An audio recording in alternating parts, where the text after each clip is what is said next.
Everyone says Julia Child changed American cooking with her book. They're wrong. It was one single half-hour of black and white television in February 1963, and the revolution happened so quietly, most viewers didn't realize they were watching it. No press release announced it. No network executive predicted it. The newspapers didn't bother sending a reviewer. In living rooms across Neuve, England, families finished their meatloaf, turned on the educational station they usually ignored, and saw a tall woman with a warble in her voice hoist a glistening cast iron pot onto a plywood counter. They saw her pour wine into beef. They saw her smile like she was sharing a secret. And within 30 minutes, something in the American kitchen had shifted on its foundation, a shift so subtle that most of the country wouldn't feel the tremor for another year. But it happened. On a Monday evening, in a converted warehouse in Boston, at precisely 8 o'clock, the culinary life of an entire nation quietly cracked open. And to understand how one episode of one public television show, produced on a shoestring, shot in one take, watched by a fraction of the population, rewrote the way America cooks, we have to become detectives. We have to sift through the clues. We have to ask a simple question that holds a much bigger answer. Which episode was it? And why did it matter so much? Pull up a chair. Pour yourself something warm. Because this is the story of how one woman, one camera, and one pot of beef stew lit a fuse that is still burning today. Let's begin with the scene of the crime, or rather, the scene of the quiet miracle, and the world it was about to transform. Close your eyes for a moment and picture the American kitchen in early 1963. The counters are covered in pastel formica. The refrigerator hums, with the slow confidence of something built to last 3 decades. On the shelves sit cans, endless cans, cream of mushroom soup, cling peaches in heavy syrup, tuna packed in oil or water, depending on whether it's a Wednesday or a Friday. In the freezer, a Swanson TV dinner waits patiently in its aluminum tray. On the stovetop, a pot of Jell-O salad sets beside a Pyrex dish of tuna noodle casserole topped with crushed potato chips. This is not a kitchen of villains. It is a kitchen of busy, practical women who have just lived through a depression and a world war, and who have been handed by an industry eager to sell them something, a promise.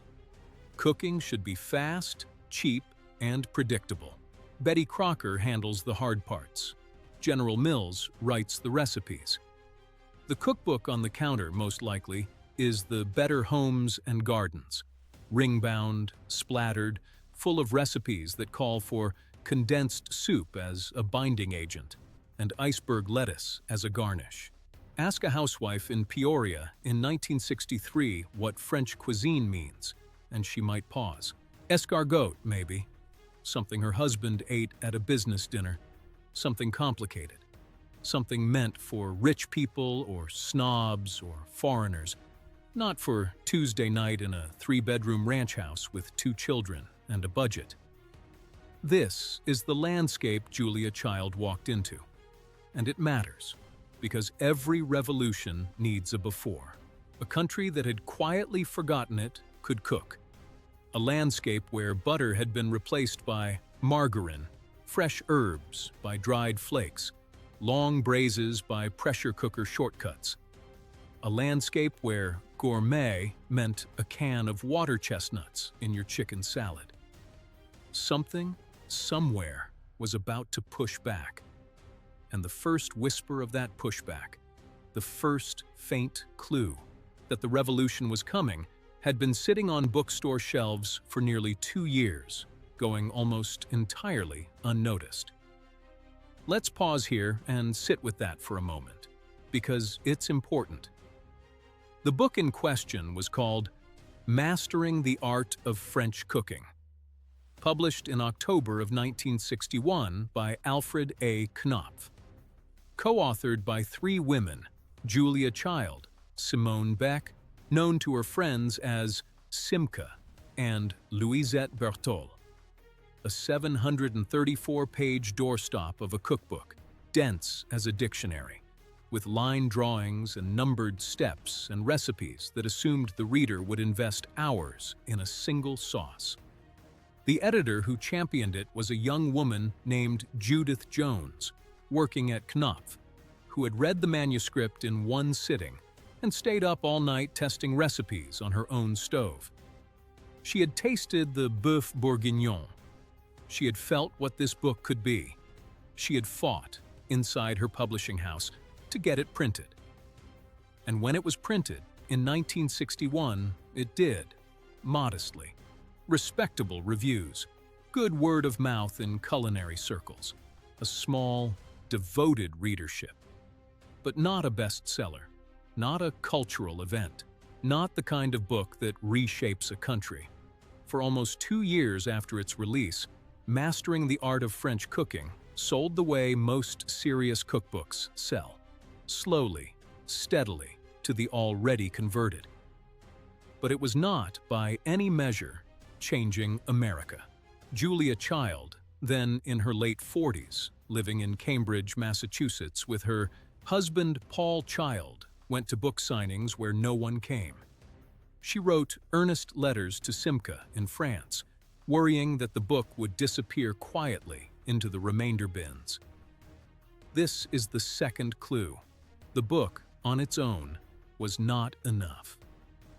A cookbook, no matter how brilliant, is a silent object. It sits on a shelf. It waits to be opened. For the revolution to begin, something had to give Julia Child herself a voice, a real one, warbling and human, reaching through a speaker into a living room in Springfield or Schenectady or Sioux Falls. And that something was about to happen, almost by accident. You can almost hear the hiss of hot butter foaming in a pan, the slow rise, the gold edge, the little crackle that tells you the fat is ready. That sound is coming. But before it arrived, the door to it had to open. And the door was a small one, in a small public broadcasting station few Americans had ever heard of. In 1963, public television barely existed as we now understand it. Most of the country received 3 commercial networks: CBS, NBC, and ABC. Educational television, as it was then called, was a scattered archipelago of local stations, underfunded and experimental, producing lectures and concerts for viewers who wanted something more than game shows and westerns. In Boston, that station was WGBH, and WGBH was where the third clue, the one most historians overlook, quietly dropped into place. On February 11, 1962, exactly 1 year to the day before everything changed, Julia Child was invited onto a WGBH book discussion program called I've Been Reading. The host wanted her to talk about mastering the art of French cooking, a polite literary interview, a few minutes of conversation about a dense cookbook nobody much knew about. Julia, being Julia, showed up with a hot plate, a bowl of eggs, a whisk, and a copper bowl. If she was going to talk about cooking, she was going to cook. She beat the eggs. She made an omelet, live, on a book discussion show, on educational television in 1962. The host was stunned. The small studio crew was stunned. And so were the viewers, a handful of them anyway, who wrote letters to WGBH afterward, asking when this tall, warbling, laughing woman in the apron would be back. It was just enough letters. A small, insistent chorus of postcards and stamped envelopes, most of them handwritten, most of them asking the same question. Could this woman have her own show? At WGBH, a young producer named Russ Marash read those letters and did something almost no one was doing in 1963. He took the letters seriously. He took Julia seriously. He imagined what a cooking show built around her might look like.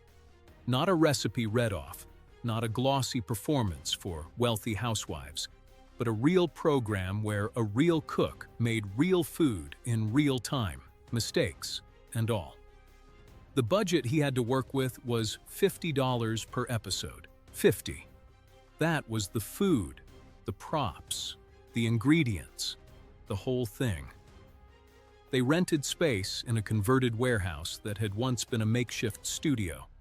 They wheeled in a few cameras, the old black and white kind, enormous as refrigerators. They built a kitchen set out of plywood and borrowed appliances. And then they waited for Julia, age 50, 6'2", to walk through the door. She walked through the door on a Monday in early February 1963, carrying her own pots. Now hold that image for a second, because it tells you everything. A 50-year-old woman, taller than almost every man in the room, carrying her own cookware into a public television studio that was operating on pennies, preparing to make a dish most Americans had never heard of, in one take, on a live-to-tape broadcast, with no teleprompter and barely any rehearsal. No stylist, no green room, no focus-grouped script, just Julia, her pots, her whisk, and a producer who believed in her. This is not how revolutions are supposed to look. And yet, February 11th, 1963, 8 o'clock in the evening, Eastern Standard Time, on WGBH, Channel 2, Boston. The debut episode of a new program called The French Chef. Episode subject, Bouillouf Bourguignon, beef bourguignon, a peasant stew, originally from Burgundy, France, in which tough cuts of beef are browned and braised for hours in red wine with bacon, pearl onions, and mushrooms until the meat surrenders and the sauce thickens into something dark and velvet and almost unbelievably deep. It is not a fancy dish. It is not a restaurant dish. It is the kind of thing a French grandmother makes on a Sunday. And that was exactly the point. Julia Child walked onto the set. She wore an apron. She faced the camera. A big, boxy camera operated by a crew that was literally inventing television cooking as they went. And she began to speak. Her voice was the first thing that struck viewers. It was not a television voice. It was not polished, not smooth, not pitched for a microphone. It warbled. It swooped up and down in a sing-song that seemed to belong to a slightly eccentric aunt rather than a professional broadcaster. She pronounced French words with a mix of careful accuracy and cheerful approximation. She said, beef bourguignon, the way a person might who had learned the dish in someone's kitchen, not from a diction coach. She was tall. She was warm. She was unmistakably herself. And then she began to cook. The beef hit the pan with a sizzle you could hear through the tinny television speaker. Butter foamed. She picked up a knife, and the wooden clatter of the blade on the cutting board became its own percussion. Thump, thump, thump, as she diced onions, as she minced garlic, as she worked with the unself-conscious speed of someone who had done this 1,000 times in her own kitchen and saw no reason to slow down for the camera. She talked the whole time, not scripted patter, actual talking. She explained why you dry the beef before you brown it, because wet meat will not brown, it will steam. She explained why you cook the bacon first, to render the fat and flavor the pan. She poured the red wine in, and the steam rose up in a visible cloud, and she leaned into it, breathing in, and said something about how the kitchen was about to smell wonderful. When something went slightly wrong, a splash, a spill, a moment of fumbling, she did not cut, did not apologize, did not pretend it hadn't happened. She laughed. She carried on. She treated the small disasters of cooking as part of the pleasure of it. This, more than anything, is what broke the television convention. Think about it. In 1963, cooking on television meant one of two things. It meant Diana Lucas, a formal, English-accented French-trained chef who had tried in the 1950s to bring serious cuisine to American broadcast and had failed to connect with a mass audience. Or it meant James Beard, brilliant, generous, a giant of American food, who had also hosted a short-lived television cooking program in 1946, one of the very first, and who also had not managed to turn it into a sustained phenomenon. Both of them had been, in their way, too polished, too professional, too distant. They had performed cooking. Julia did not perform. Julia cooked. And in that difference, that tiny, enormous difference, the whole future of food television was invented.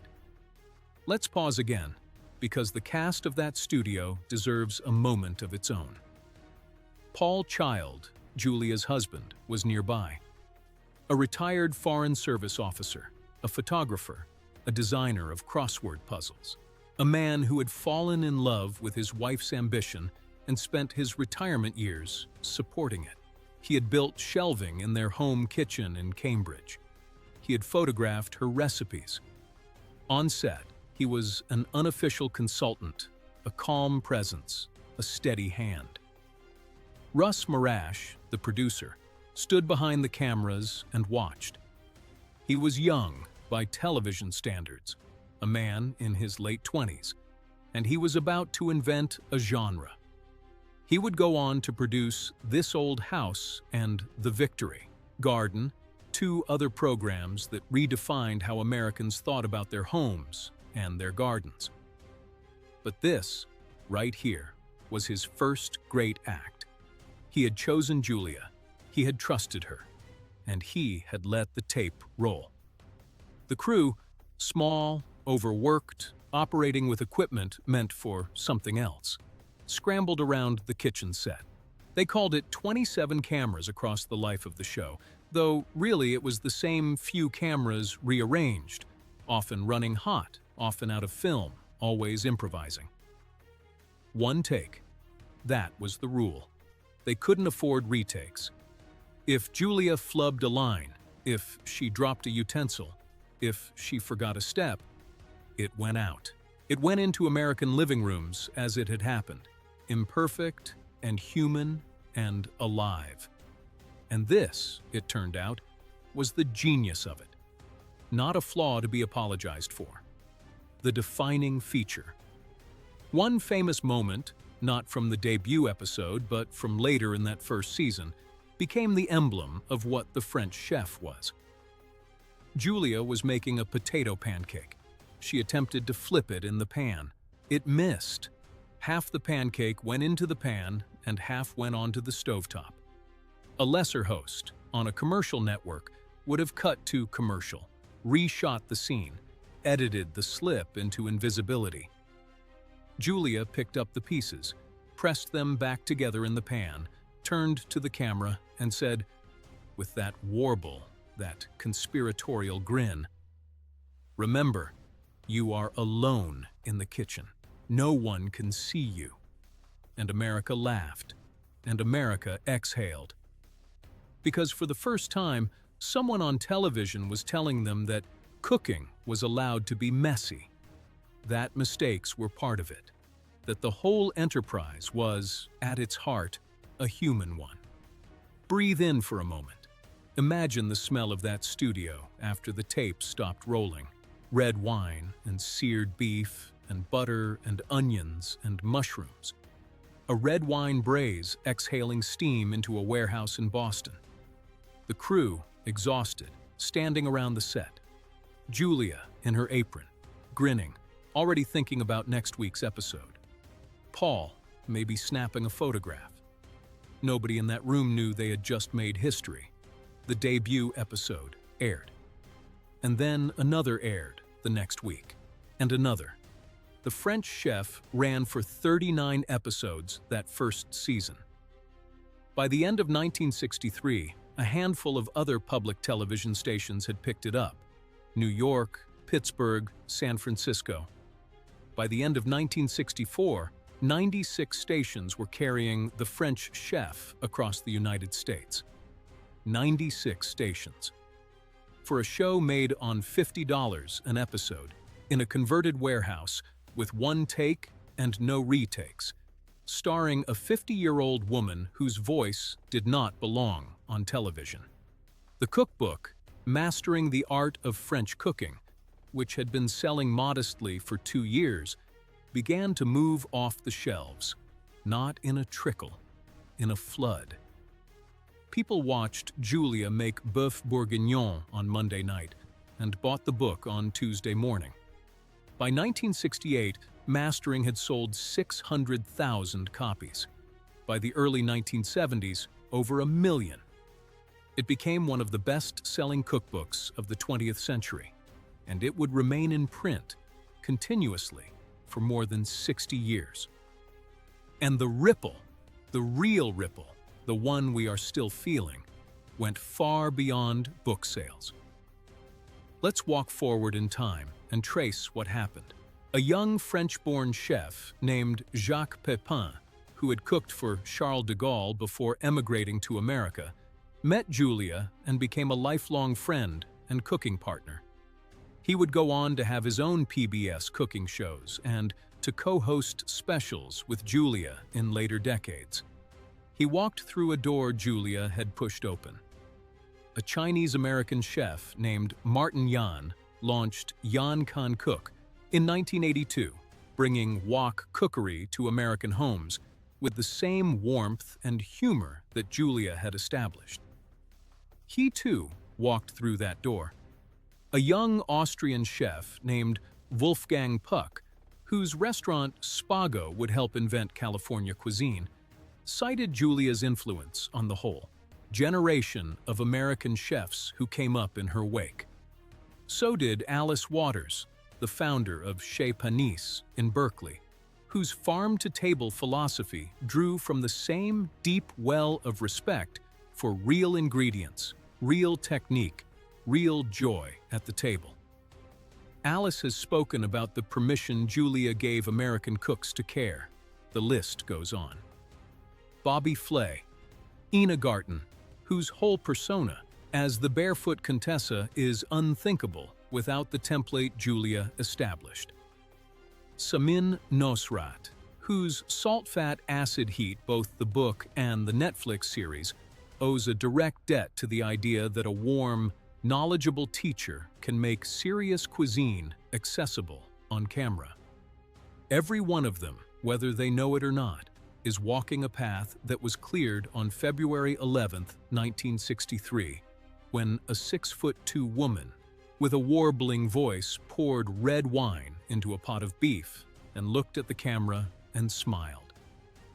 And then, in 2009, something else happened. The writer and director Nora Ephron, who had grown up in a food-loving household, whose mother had been a screenwriter, who understood both kitchens and stories in her bones, made a film called Julie and Julia. Meryl Streep played Julia. Amy Adams played Julie Powell, the young blogger, who had cooked her way through mastering the art of French cooking in a year and written about it online. The film was a hit. It introduced Julia Child, who had died in 2004, 2 days before her 92nd birthday, to an entirely new generation. Younger viewers who had never seen The French Chef watched Meryl Streep warble the word bon appétit and laughed and cried, and then went and bought the cookbook. Sales of Mastering the Art of French Cooking spiked again nearly 50 years after publication. Young people took up cooking. Blogs bloomed. A whole new wave of food media, food podcasts, food television, a wave we are still riding, crested in part on Julia's name. One woman, one pot of beef. 1 half hour of black and white television in 1963, and the wave keeps moving. Take a breath here, because it is worth sitting with the size of it. There is a tendency, in American food history, to look for big causes: wars, depressions, technologies, industries. Those causes matter. But sometimes the thing that shifts a country is smaller and stranger. Sometimes it is a single half hour of television, shot in one take, on a budget of $50, featuring a woman who refused to pretend she was anyone but herself. That's what February 11th, 1963 was. Not a product launch, not a marketing campaign, not a calculated move by a network chasing ratings. A 50-year-old home cook, a producer willing to take a chance on her, a warehouse in Boston, and a pot of bœuf bourguignon. Think about what she taught in those first 30 minutes that nothing else in American culture was teaching. She taught that cooking takes time, that a braise needs hours, and those hours are not wasted, they are the point. She taught that real butter is better than margarine, that real wine is worth putting in your pot, that fresh vegetables, properly handled, taste better than canned ones, that salt is a seasoning, not a villain, that you should not be afraid of fat. She taught, above all, that cooking is for you, not for the grocery industry, not for the manufacturers of convenience foods, not for your husband or your dinner guests. For you, the cook, standing at the stove, learning something. The pleasure belongs to you. This was a radical message in 1963. It is still a radical message today.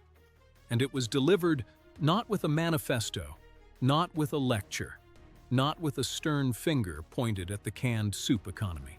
It was delivered with a smile, a warble, a laugh over a dropped pancake, a quiet whispered bon appétit at the end of every episode, spoken as if she were wishing each viewer personally a good meal. Bon appétit, she would sing, lifting the word up on its final syllable like a blessing. And millions of people, in their kitchens and living rooms, heard it, and something in them answered. So here is the surprise legacy, the thing that makes this story worth telling now, in our own era of celebrity chefs and food television and Instagram recipes and YouTube cooking channels. Every single modern food celebrity, everyone, walks in the shadow of that Boston studio. Bobby Flay, grilling on a network cooking show, O's Julia. Ina Garten, welcoming viewers into her Hamptons kitchen with a warmth that feels like a visit from a friend, O's Julia. Samin Nosrat, teaching salt and fat and acid and heat with infectious joy, O's Julia. The entire Food Network, O's Julia. Every YouTube channel that teaches you how to roast a chicken, O's Julia. Every food blogger who ever said, "I burned this the first time too," O's Julia. The template is hers. The permission is hers. The warmth is hers. The warble is unrepeatable. But the radical idea it carried, that a cook on television could be a real person, that cooking could be taught as a human activity rather than a performance, that mistakes were part of the learning, that idea is now so deeply embedded in how we think about food that we can't imagine it any other way. But it was not always this way. It became this way on February 11th, 1963. Think of her sometimes. The next time you reach for butter instead of margarine. The next time you let a stew simmer for 3 hours instead of reaching for a shortcut. The next time you drop something in your own kitchen and laugh instead of cringe. Because you remember, you are alone in the kitchen and no one can see you. She is the reason. A tall woman, 50 years old, carrying her own pots, into a public television warehouse in Boston, looking at a black and white camera and deciding that American home cooks deserved to be taken seriously. That they deserved real food, real technique, real joy. That they could learn. That they were not the passive customers of the food industry, they were cooks. Full stop. She called her show The French Chef, but she was really an American teacher. The most influential one the country ever had. One pot, one take, 1/2 hour. And here we all are, 60-some years later, still standing in the warm glow of that broadcast. Still following her lead. Still, every time we pour wine into a pan and hear the hiss of hot butter and smell the red wine braise rising up in a cloud of steam, cooking in Julia's kitchen. Bon appétit!